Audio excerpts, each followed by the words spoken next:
Welcome to the GSMC Pets Podcast, the show that caters to pet lovers of all kinds.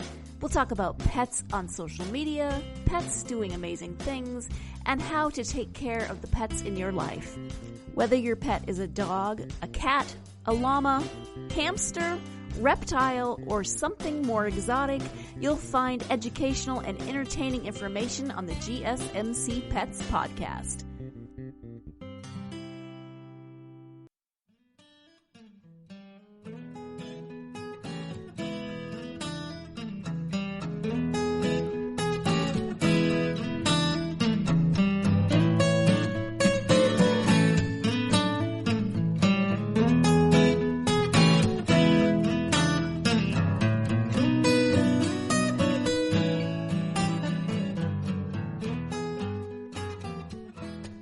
Hey folks, we are back with another edition of the GSMC Pet Podcast, brought to you by the GSMC Podcast Network. I'm your host, Taylor Cowan.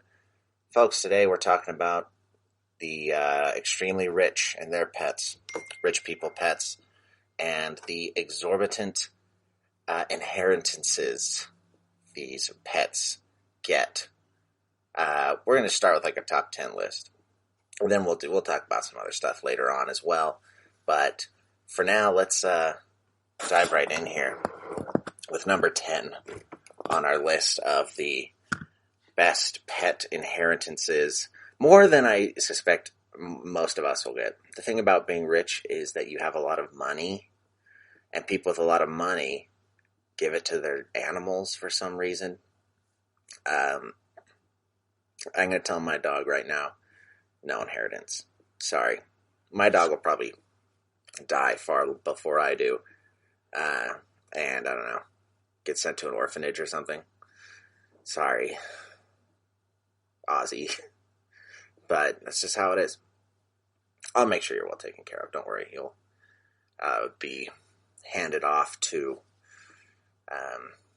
a nice old lady next door, something like that. We'll see. We'll see what we can do, but you're not getting what these pets are getting. I'm telling you that right now. Let's see. Let me adjust my microphone real quick.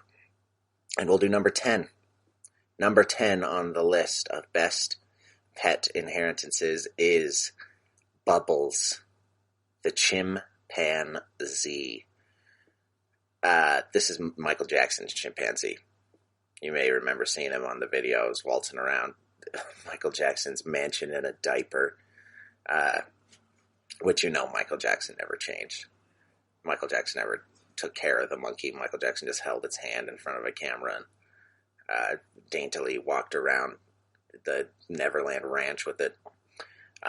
He definitely had a team of caretakers, or I don't know where he kept the chimpanzee, honestly, if the chimpanzee had its own room in the house or what. Let's see what it says here. $2 million. Wow. Let's see here. Long before it became, I'm going to read what it says here on this website. Long before it became a reality, Jackson left his chimp Bubbles $2 million payable upon his death. Uh-oh, here we go. There's a disclaimer. However, fears that the chimp's increasing aggression might be a danger to Jackson's newborn son forced the preemptive relocation of Bubbles to an animal sanctuary, where he lives to this day. Which is probably a healthier environment than the life in the Jackson family anyways. Yeah, probably. Michael Jackson should have never had a chimp. I don't think the moonwalker, I don't know, did he teach it to dance at least? Could it dance? A danger to his newborn son. Yeah. The chimp was probably a danger to him. Michael Jackson's a frail little man. He can't handle it. Chimps can rip people's arms off. And they go for the eyes.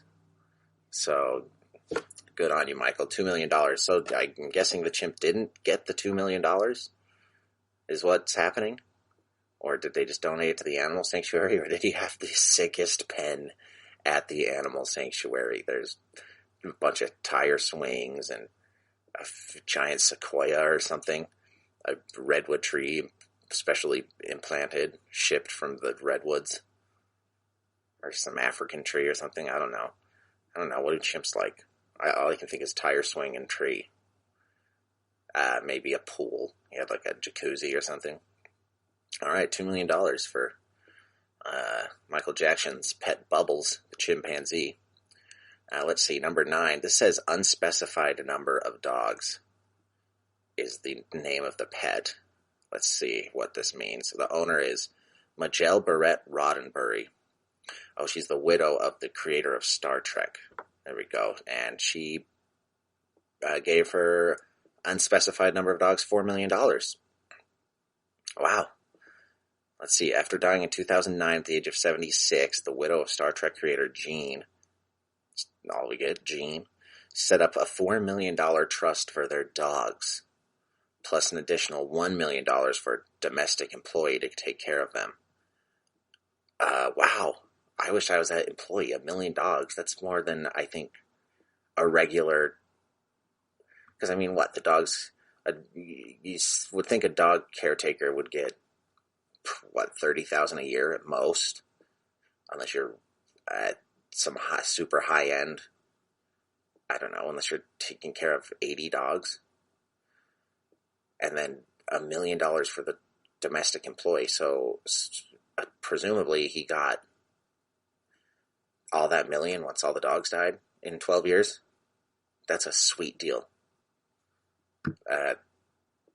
That's basically, say the dogs live for 10 years after she dies. That's basically $100,000 a year to feed dogs. I don't make anything to feed my dog. And then $4 million for the dogs. What do they do with that? What did the dogs have to do with $4 million? There's only so many toys that they are just going to tear apart. I don't get it. Get a grooming session every day. All right, let's go to the next one. This is number 8. Gigu, the hen. The owner was Miles Blackwell. He left his hen $10 million. What? Blackwell and his wife had a track record of caring for animals, having established the Tubney Charitable Trust in 1997 to protect farm critters. After she died in 2001, the childless publishing magnate left Gigu 10 extra large, then died unexpectedly 3 weeks later at age 56. This has got to be some tax evasion stuff. There's something going on here. He died at age 56, unexpectedly, like mysteriously, I'm going to say. It doesn't say that on here. But $10 million to the hen, something's wrong there. I don't know what. I don't know who he owes money, or who he owes money. Did he owe the mafia money or something, and then just put that all in the hen? Can you leave $10 million to a hen? I thought the dogs was ridiculous, but you can't even... How many seeds can one hen eat? Ridiculous. Redonkulous. That's number 8, the $10 million hen. Gigu. Alright, we got number 7 here. Conchita, Lucia, and April Marie. So, Conchita's a Chihuahua. Lucia is a Yorkshire Terrier. And April Marie is a Maltese. Owner Gail Posner, $11 million for the 3 dogs. A lawsuit filed by Posner's estranged son alleges he was unduly influenced by house waitstaff when she bestowed $3 million in trust funds and her $8 million mansion to her 3 dogs, who presently ride to the pet spa each week in a gold Escalade. Lending the lawsuit merit is the $27 million the staff also received after Posner's death in 2010. That's interesting. So the staff at the hotel, or not the hotel, at her mansion, the son is claiming that they were tricked her into, he might be right. $27 million to the staff. Well, how much staff was there? Probably like 10 people. How many staff do you need to take care of one person? Frankly, you get 1 staff per person, I'm going to say. You shouldn't need more than one person to take care of you. I don't care how rich you are, how much money you have. You get one staff member per family member, and that's pushing it a bit, huh? Wow. $11 million. And that's just for the dogs. And then they ride in a gold Escalade to the pet spa each week. Give me a break. Wow. We're almost halfway through this list. We're not even halfway through this list. So we're going to take a quick break here. We'll be back. We're going to talk about more pet inheritance money and what the rich can do, what the super wealthy get to do with their inheritances. Not going to you, not going to me. No, we haven't earned it like these loving pets have. All right, I'll talk to you in a second. Are you tired of the same old news? Are you sick of the seemingly endless political spin and negativity? The GSMC America's Still Beautiful podcast is a weekly news podcast covering all the top positive and uplifting news stories. We cover stories that will inspire, uplift, and remind you of the good in the world. Tune into the Golden State Media Concepts America's Still Beautiful podcast to get all the great and positive news stories of today. Download the GSMC America's Still Beautiful podcast on iTunes, Stitcher, SoundCloud, Google Play, or anywhere you find podcasts. Just type GSMC in the search bar.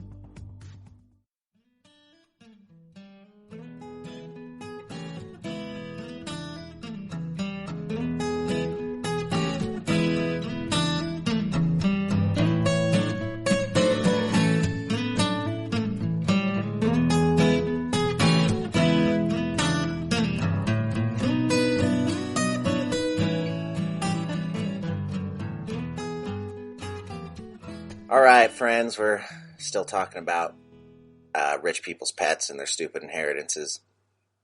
We're on number 6 now. This is a pet named Trouble. She sure looks like trouble. A little leather vest and pink, what do you call those, tutus? Looks like she cut a loofah in half and taped it to her dog's butt. The owner here is Leona Helmsley. And she left her dog $12 million. Let's see what it says. Upon her death in 2007, the real estate mogul left Trouble more than she did 2 of her grandchildren, whom she deliberately left out of her will entirely. They're probably bad kids. She specifically said, no, you don't get anything. Trouble gets it all. This ugly little dog that's going to be dead in a week. But even after death threats issued against the pup required adding a security guard to her list of expenses, a judge, who was clearly ignorant of the cost of a good groomer these days, determined that she could get by on $2 million. $6 million were given to the 2 grandkids, and the rest went to charity. I'm against giving your dog $12 million, but I don't think shouldn't be up to the state to decide who gets your dog's money. $6 million. She deliberately left the grandkids out. I don't think the grandkids deserve anything. And I don't know. I think Trouble deserves all $12 million. She needs more to buy little leather bows. Let's skip to number 5 here. We got a cat, Blackie. Sounds kind of racist. The owner is Ben Ray. He left Blackie $12.5 million. Fiercely reclusive British antique dealer Ben Ray would have died in relative obscurity in 1988 had he not endowed almost his entire estate to Blackie, the lone remaining feline from a group of 15, along with the 3 cat charities. Well, there you have it, Blackie. Good for you. I don't see what a cat could do with $12.5 million and the entire estate. So does it just fall to shambles and the cat lives there alone, roams the property with the door open? Let's see. Number 4 is another cat, Tommaso. Oh. Owner is Maria Assunta.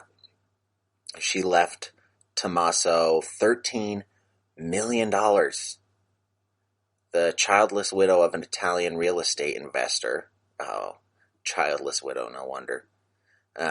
She left her cat $13 million. Sounds like something a cat lady would do. Assunta received 4-year-old stray Tommaso from the streets of Rome.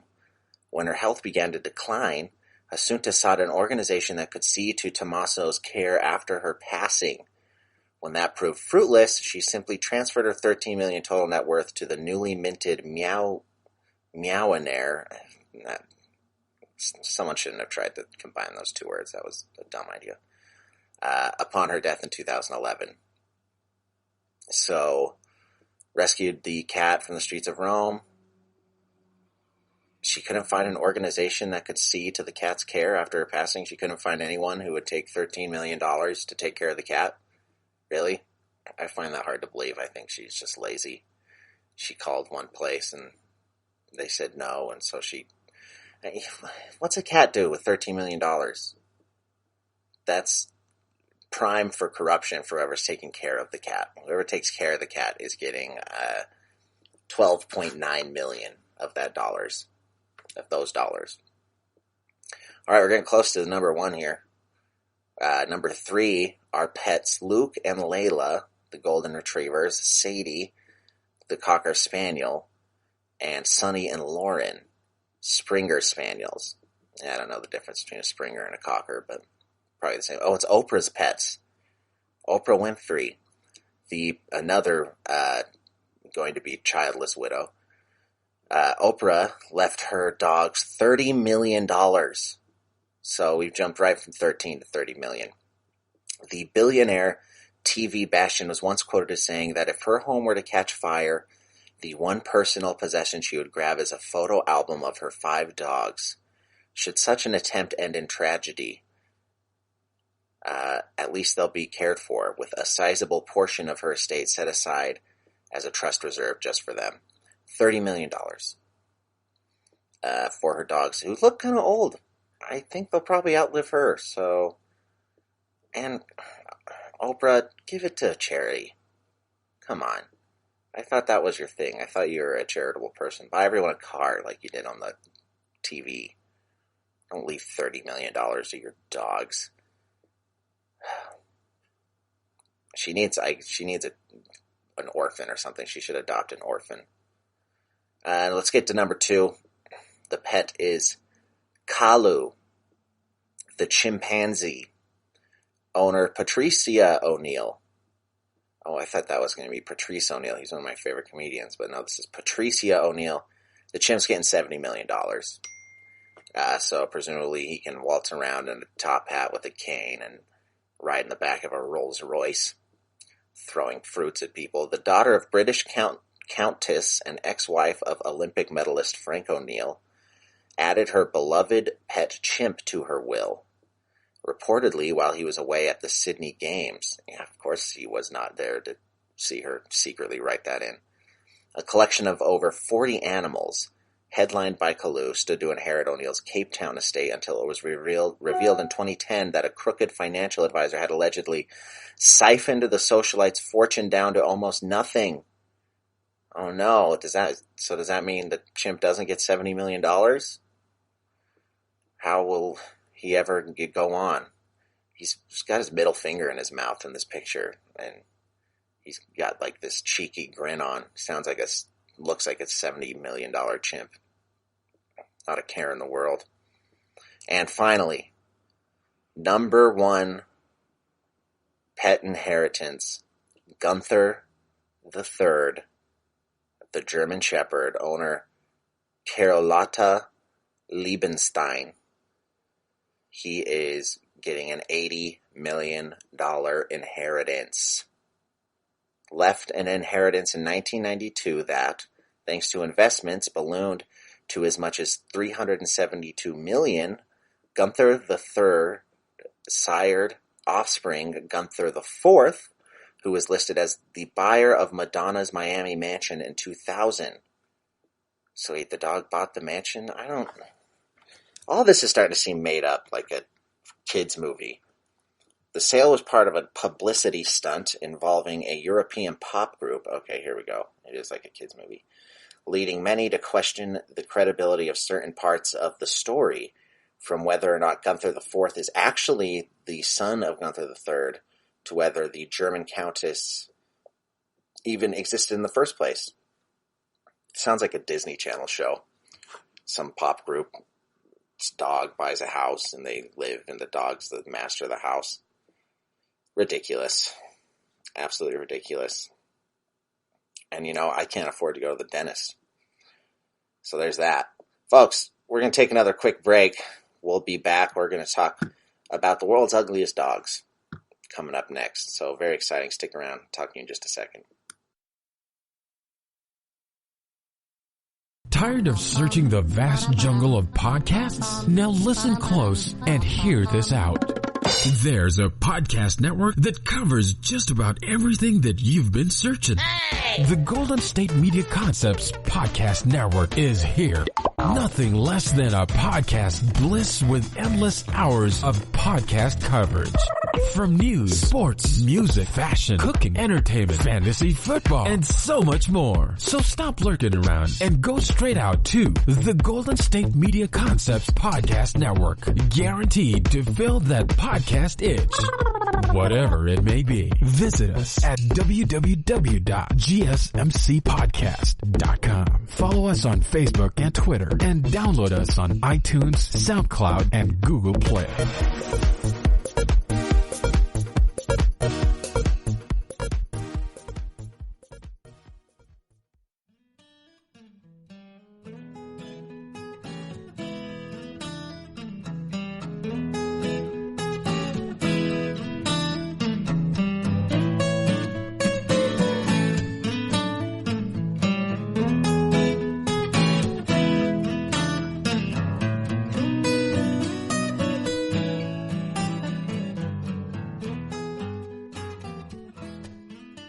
All right, my friends, we're back. We were just talking about pet inheritances, the top pet inheritances ever, and how ridiculous they all are. Let's talk a little bit about the world's ugliest dogs. They have a festival every year in California, somewhere in California. Where does it say it is, if you ever want to go? At the Sonoma Marin Fairgrounds in California every June. So if you got an ugly dog, you're going to want to head out there, because this is probably the best your dog's going to have to offer. I'm looking at some of these things. They are hideous. I'll post a couple of pictures of them on the Twitter so you can actually see. I'll post the ugliest ones. Some of these aren't ugly. Once you get down earlier, or to the lower numbers, the less uglies, they're not that bad. There's a Pabst, the 2009 winner Pabst. He's just got a big underbite. Kind of looks like a Simpsons character or something. Let's see what else we got here. My favorite is Quasimodo. He looks like a giraffe without a neck. He's got these really long front legs and really short back legs. And there's something wrong with this dog. I don't even think it could run. It doesn't look like it has knees. What a terror. That's the 2005 winner. Look up Quasimodo, the 2015 winner of the ugliest dog competition. I'm surprised he's just number 6 on this list I'm looking at, because he's a beauty. That's a beautiful creature. I wouldn't want to hold it or touch it or pet it, but I would want to gawk at it from afar. What do we got here? Gus, the 2008 winner, missing an eye and a leg, and nearly hairless. Ew.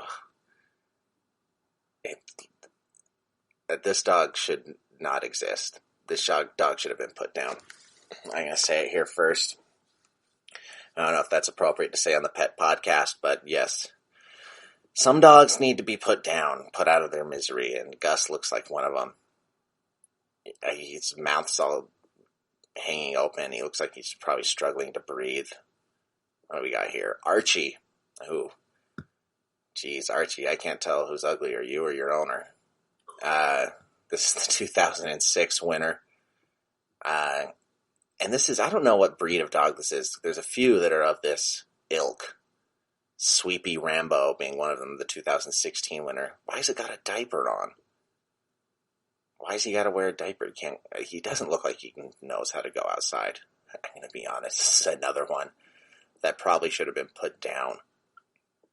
And then he's just got like a tuft of hair on top. It looks more like a rat that you'd find in a chemical factory. Ugh. And then we got Peanut here. Peanut looks like a drunk Liza Minnelli. And he's got these giant teeth that are just sticking out. Oh, Peanut, winner 2014. I'm going to say this is number one. This is my number one so far. It is number 2 on the list, so this is the 2014 winner. Peanut. It looks like it's got an eye infection too. It looks like it has pink eye. And then the number 1 here, we have Sam, who is the winner from 2003 to 2005. This is a 2-year winner, and it looks like, if you've ever seen Gremlins, where they put that one gremlin in the microwave, that's what Sam looks like. He's eating his foot. He's chewing on his own foot. He is all wrinkled. It's kind of scary. I would be more scared of this dog, encountering this dog, than I would be like a big, angry German Shepherd or something. Or, yeah, like I'd be more scared of this dog than a dog that was guarding a concentration camp or something. This is the scariest dog I've ever seen in my life. This is the one I'll post on the Twitter, Sam, because his teeth are all apart, and they seem to have, I'm looking at all these dogs, they seem to have worse teeth than even your average dog. Like, typically, they either have no teeth, and their tongue just flops out of their mouth like a sucker, or their teeth are like yellowed and apart, and they look like they've done too many drugs in their day and never recovered. Sam seriously looks like the scariest homeless person you've ever seen. Is never getting out of it, never getting off the street. Sam, I'm surprised someone, if they paid money for Sam, they should ask for a refund, because Sam is a horrifying monster, and it doesn't even look enjoyable to pet. Not only does it not look enjoyable to pet, it doesn't look enjoyable to have in the room with you. Sam, I'm sorry, Sam. I'm trying to see any sort of bright side to having an animal like you, but I can't.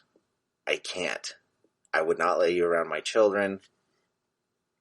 I certainly wouldn't take you on a walk. I'd be embarrassed to take you on a walk, because people would look over and wonder what I was doing. People would think, if I saw this pet and someone was walking it, I would assume they had mistreated it horribly. I'd probably call animal control and be like, hey, you guys gotta come pick this up. It's on this street and this street, so-and-so, and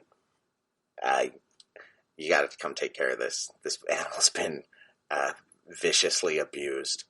But no, it just looks like that. The way it's chewing its back foot in this picture, I can't wait to put this on the Twitter. Oh man, what a horrible, horrible beast. That segment went a little faster than I was expecting. So we'll be back in just a minute. We'll probably talk about some more ugly dogs. And we're going to talk about pets that aren't, what do you call them? Emotional support animals. We're going to talk about emotional support animals and which pets don't count as emotional support animals. So stick around. We'll talk to you in just a second. Is weird odd, strange, or just plain bizarre is really your cup of tea, then the Golden State Media Concepts Weird News Podcast will give you that fix. Can't believe it? Well, listen for yourself as we deliver the strangest news you definitely won't find on CNN or Fox. It's the Golden State Media Concepts Weird News Podcast.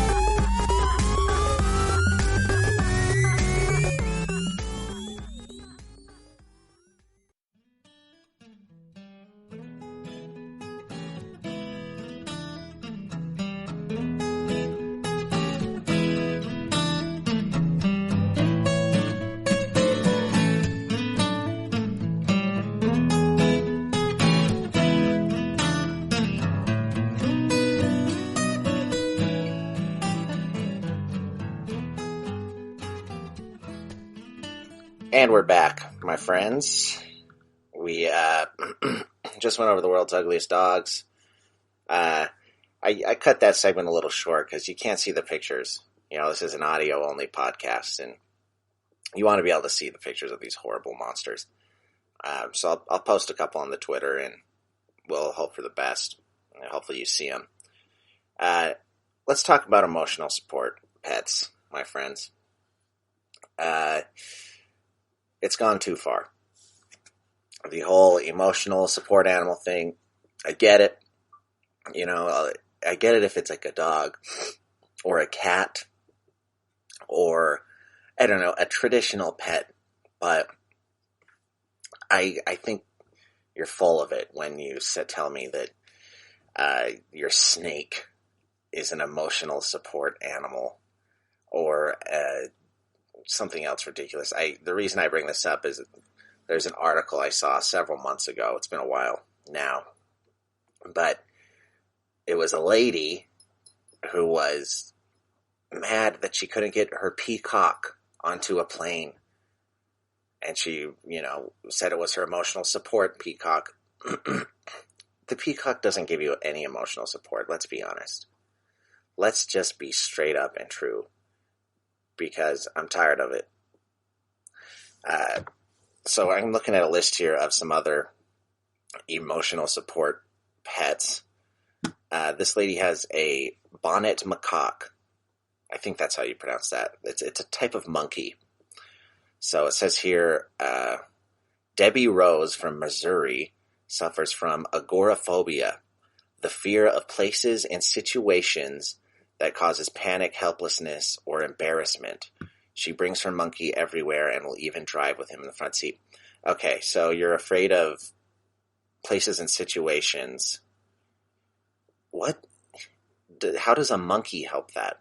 A monkey's going to cause more awkwardness and trouble in a place or situation.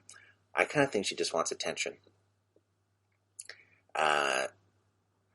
And, maybe this is offensive to some, but yeah, your pet monkey, panic, helplessness, and embarrassment is what she feels in places and situations. And so she brings a monkey into the mix? That seems like the wrong move. What else we got here? Miniature horses.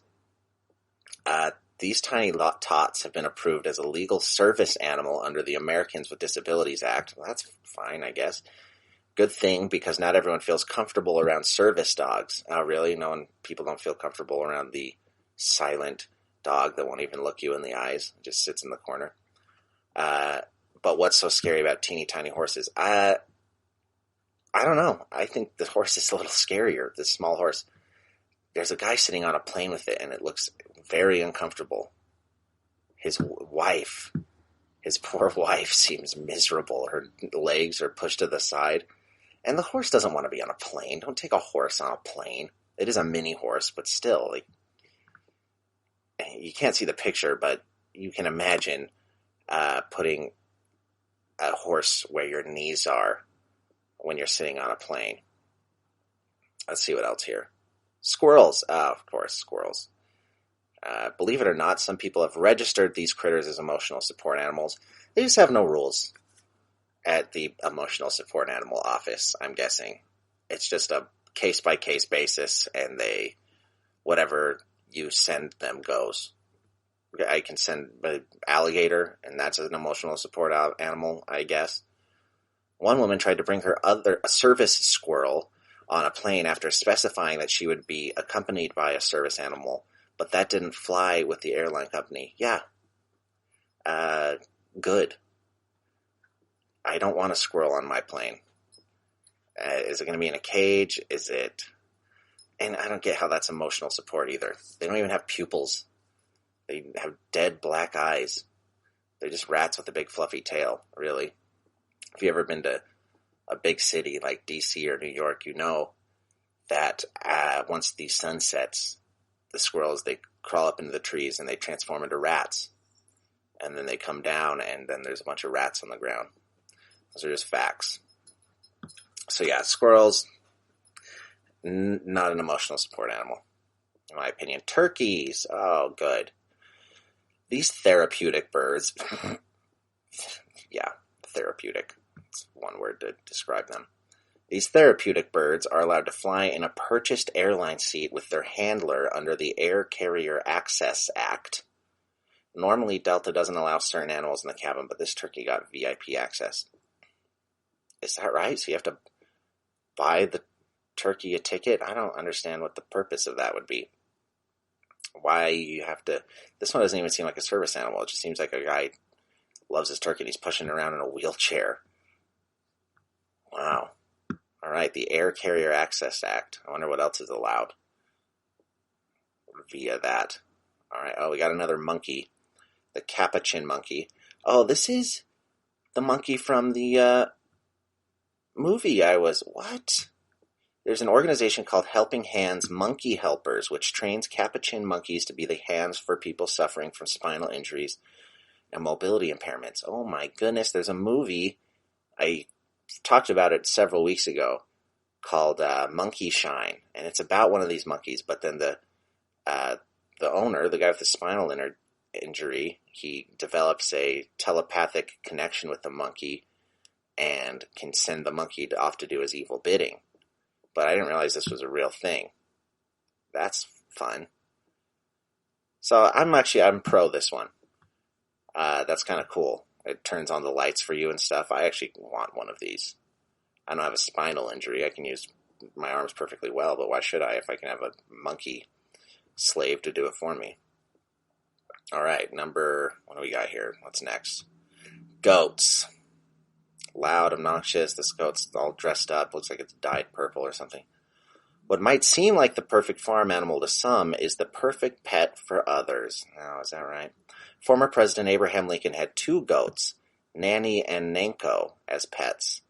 Nonetheless, the Delta Society trains your goats to help complete tasks. Well, there's that. That one's not as interesting. And I don't know, goats are like dogs with horns, so I'm okay with that one. Kangaroos. Okay. American Airlines has had not 1 but 2 emotional support kangaroos board their planes.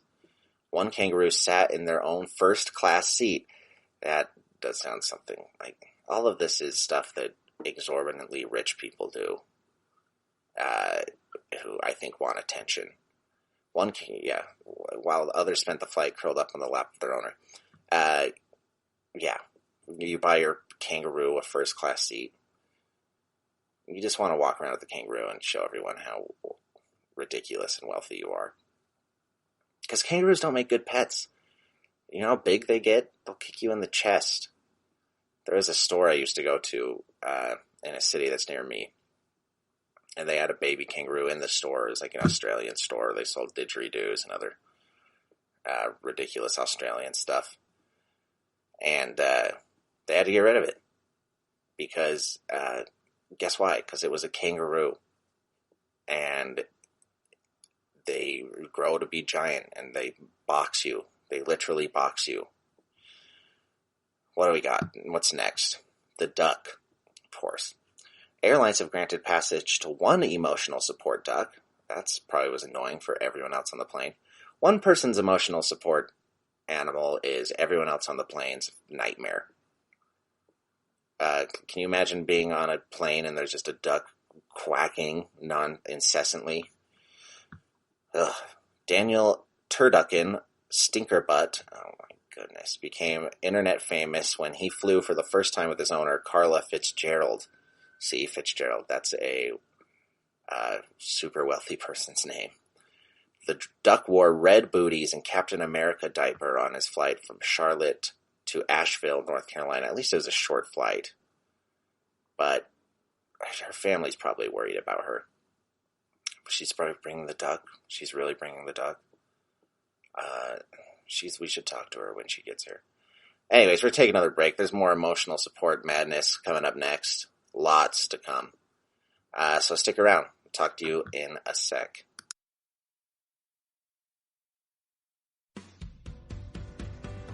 The Golden State Media Concepts Travel Podcast, the show that gives you advice on everything travel. We explore places you've always wanted to go, as well as giving tips for traveling in those places. We'll give you advice on the best sites for travel tips, information, and discounts. Join us as we travel the world, explore cultures, and meet new people. The Golden State Media Concepts Travel Podcast has got you covered. Download the GSMC Travel Podcast on iTunes, Stitcher, SoundCloud, Google Play, or anywhere you find podcasts. Just type GSMC in the search bar.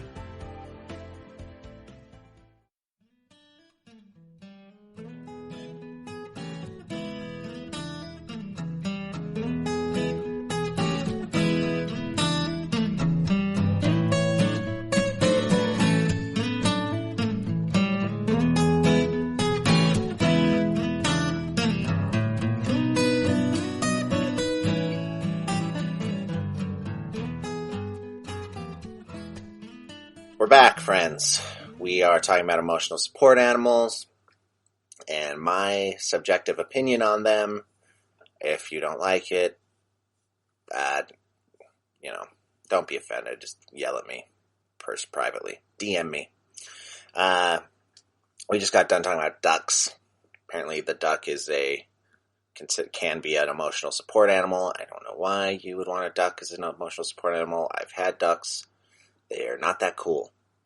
And they only want to see you when you have the seed. So coming up next is pigs. This one I understand. Halfway understand. I actually had a pig for a brief period of time and wasn't very emotionally supportive. I would feed it every day and all it would do is run away from me. Granted, it was a stray pig and I picked it up off the road. So who knows what former life it had. It was probably abused to some extent. The fact that it was just running down the street makes me feel like whoever owned it before didn't care for it much. But I can understand the pig as an emotional support animal. They're smart. They can be trained. This one that I'm looking at a picture of, it's at an old folks home and it's got a piglet toy. So this one seems nice. What do we got here? Due to high intellect, pigs make great emotional support animals. Wilbur, an emotional support pet for the Halpern family, was nearly evicted from his Palm Beach, Florida home where livestock are banned as pets. He embarked on a 10-month legal battle and thankfully he won. That poor landlord just doesn't want a pig in its house. But I get it. I get the pig, but still with the planes, you can't take it on a plane. Sorry. Even emotional support dog, that's the only thing I can see on a plane being okay. But like a cat, what if someone's got allergies? Just because you need an emotional support animal, I don't feel like that gives you the right to bother everyone else around you. But whatever, you got the paper. Turtles. Wow, what an amazing... I can't imagine how emotionally supportive a turtle would be. You know, sits there on a rock in the hot sun, doesn't do anything, eats a leaf. All right. Several flight attendants have reported seeing support turtles on their flights. One even recounted a time where she found an emotional support turtle suctioned to the airplane window so they had a better view. Is that right? That's what the turtle was doing. It was trying to get a view of the beautiful sky, wishing it could fly like a bird. Turtles don't feel those kinds of emotions, people. And I'm going to be honest, unless you got a leaf in your hand or like a piece of a mango or something, turtle doesn't care about you either. It likes you as much as you can feed it. Turtles are like pets for science-y guys and biologists who want to come, and when you come over to their house, they just tell you about it. They're not emotional anything. What's next? Hedgehog. One woman, 21-year-old Jennifer Goldberg, said she brought her emotional support hedgehog to many stressful situations, like, of course, flying. Delta made an exception for the roly-poly little guy. All right, so does she bring it to work meetings? Does she bring it to job interviews? And, I mean, flying, I don't think flying is that stressful. I actually kind of enjoy it. But some people don't like it, so I understand flying. But,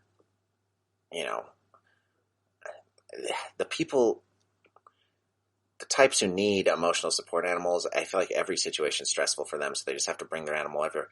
If I'm hiring for a job and you come in with your hedgehog and say, oh, I take him everywhere, he's my emotional support, I can't do anything without him, you're not getting hired.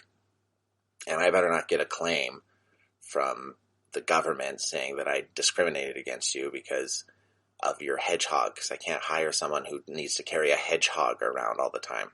Sorry. 12. Oh, we got the peacock. The peacock I was talking about. A woman in Brooklyn swears by the healing properties of her emotional support peacock. Wow. What a load of BS. They were traveling to Los Angeles when the TSA stopped them and barred them from the flight after a 6-hour delay. They drove across the country instead. Good. A peacock on a plane, where do you put it? It takes up 3 aisles. You don't buy it a seat, you just show up and like, well, if only you knew of its healing properties. It's not an elixir. You can't take its blood and turn it into some sort of potion.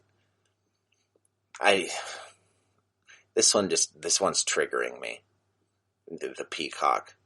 Because I imagine the lady who's taking this thing to the airport with her, I imagine her wearing some big, like a full leopard suit. She probably looks like Carol Baskins. If you've watched Tiger King on Netflix, which apparently everyone in the world has, I imagine the peacock lady looks like Carol Baskins. And I bet she's insufferable. I bet she thinks she has the spirit of a peacock in her. She probably met a half Native American once, and the guy was like, yeah, you're definitely a peacock. Alright, next. The parrot. These tropical birds became more and more common thanks to an organization called Parrots for Patriots, which paired the brightly feathered creatures with former military members. That's fun.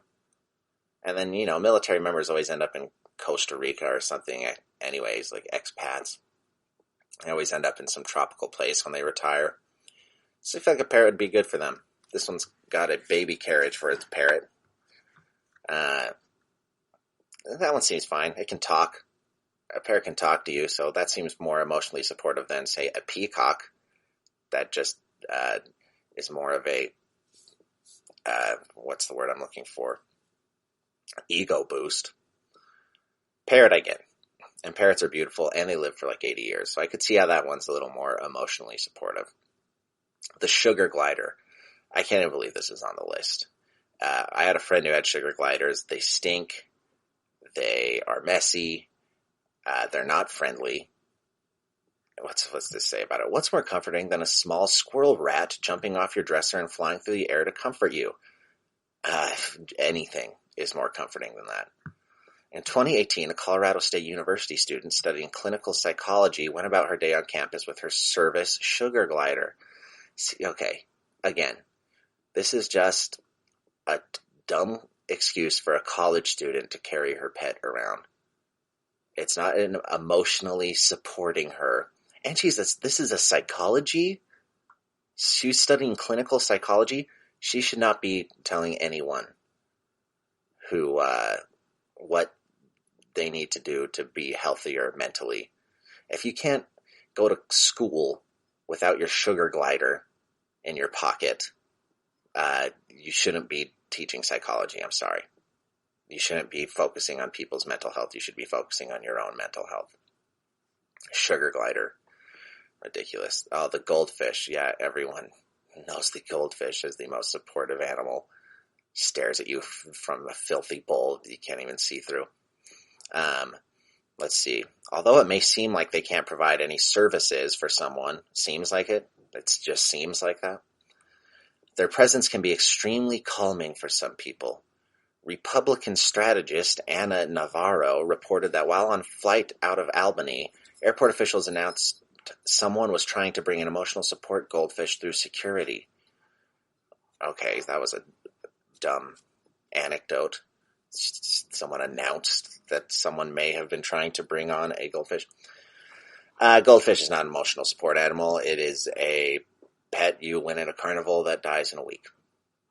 We're going to take a quick break. There's some more animals coming up next, and we'll finish things off. Talk to you in just a moment.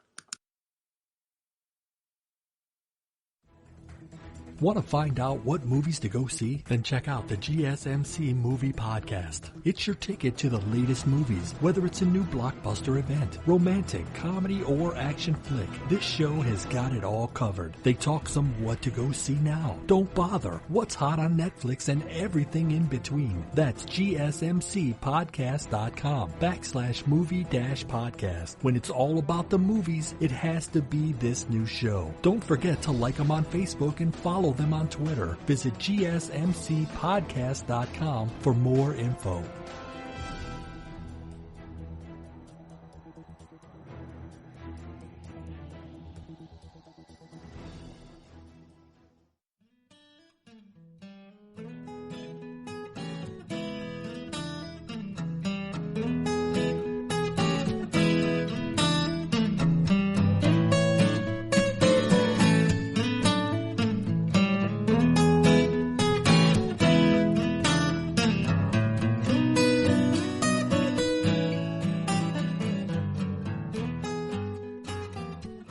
We're back, my friends. This is the final segment. We're still going to be talking about emotional support animals and which ones don't really count, which is most of them, frankly. We just talked about goldfish. I don't know whose emotions that's supporting. If anything, goldfish are more of an emotional distressor. They die, you got to flush them down the toilet, you got to tell the kids. You don't want to deal with that. Anyways, let's move on. Next is the llama.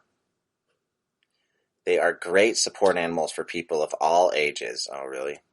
In 2015, several emotional support llamas got loose at a senior citizen center where they'd been working for the day. All of them were caught, and they continued to provide comfort for the elderly. They got loose? See, that's right there. Just tells me that it's not an appropriate emotional support animal. If it can get loose and just run wild. Service animals and emotional support animals are supposed to be chill, and they're supposed to, you're not allowed to touch them when someone else has them. So, yeah, I don't see the llama as being very comforting. And look, it's bucking around. I'm looking at a GIF, and it escapes this guy's hands, and it's kicking around, and you don't want that in a senior center. That's dangerous.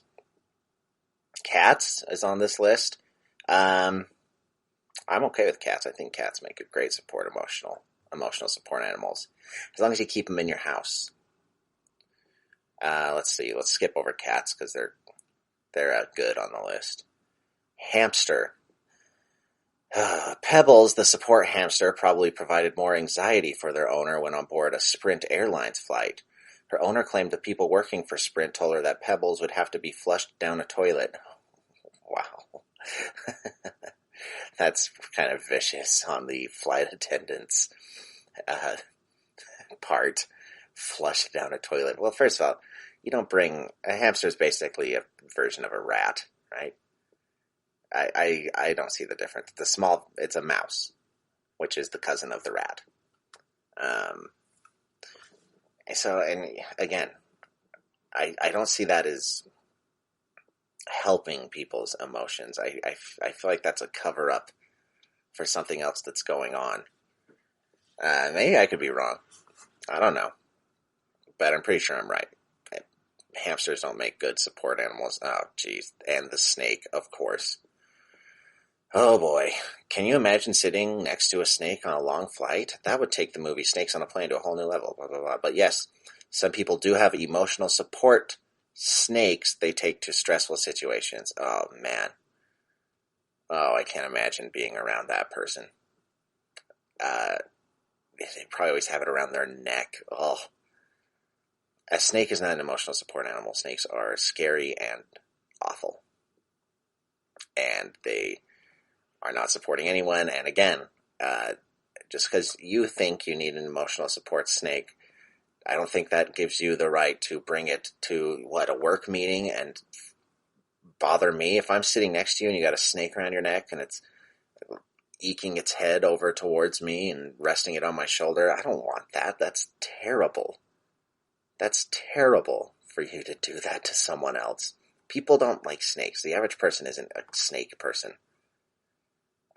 Historically, snakes play the villain in everything, and there's a good reason for that.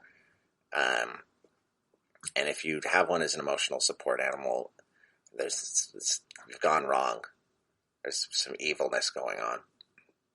Let's go to the next one. Bearded dragons, another lizard, another dead-eyed reptile that, again, this person has a badge for theirs. Megan Curran had an emotional support bearded dragon. The young girl was badly bullied in high school and found that her pet chief helped curb her anxiety and depression. Okay, well, now I feel bad. But a dog couldn't have done that? You had to be a bearded dragon? And again, sorry, Megan, I get that, high school's tough.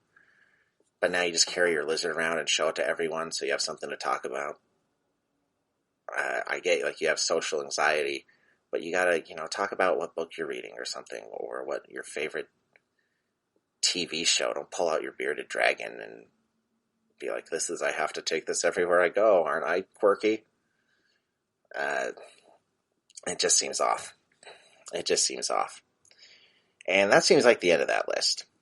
So, again, folks, cats, dogs, fine. Pigs, okay.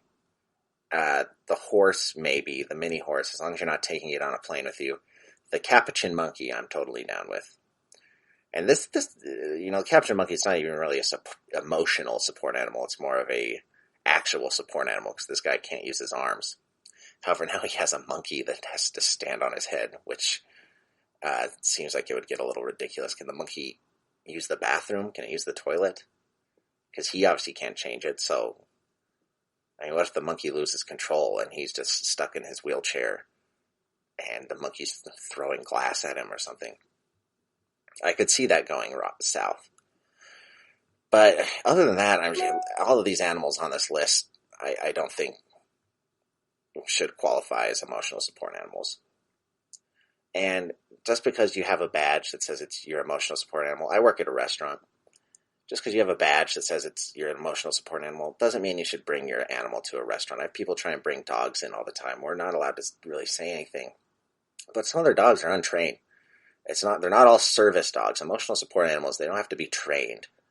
They just have to have a badge that you print off online, or, you talk to a doctor and say, hey, I need this. And then the doctor's like, all right, get out of my office. Here's your prescription for a sugar glider. Don't bring it into a restaurant. I'm sorry. Just don't. It bothers everyone else. It's hair gets out. It's all bad. It's all wrong. Folks, we're pretty much at the end of today's podcast. Thanks for tuning in. As always, head over to our Twitter page, GSMC Pet Podcast Twitter. We're on Facebook. We're on Instagram. We're on the big three. As always, I say it every week. And, thanks for tuning in. Remember to leave us 5 stars. If whatever platform you're listening on, whether it be iTunes, music, or Spotify, leave us a good 5-star review. That helps us out so much. It's going to get us really, really into gear, get us going, so we get a lot more viewers and listeners. Again, thank you from the GSMC Pet Podcast and the GSMC Podcast Network. I'm your host, Taylor Cowan. I like you more than a friend. Have a good night. You've been listening to the GSMC Pets Podcast, part of the GSMC Podcast Network. You can find this show and others like it at www.gsmcpodcast.com. Download our podcasts on Apple Podcasts, Stitcher, SoundCloud, and Google Play. Just type in GSMC to find all of the shows from the GSMC Podcast Network. From movies to music, from sports to entertainment, from business news to weird news. Follow us on Twitter and Facebook. Thank you, and we hope you have enjoyed today's podcast.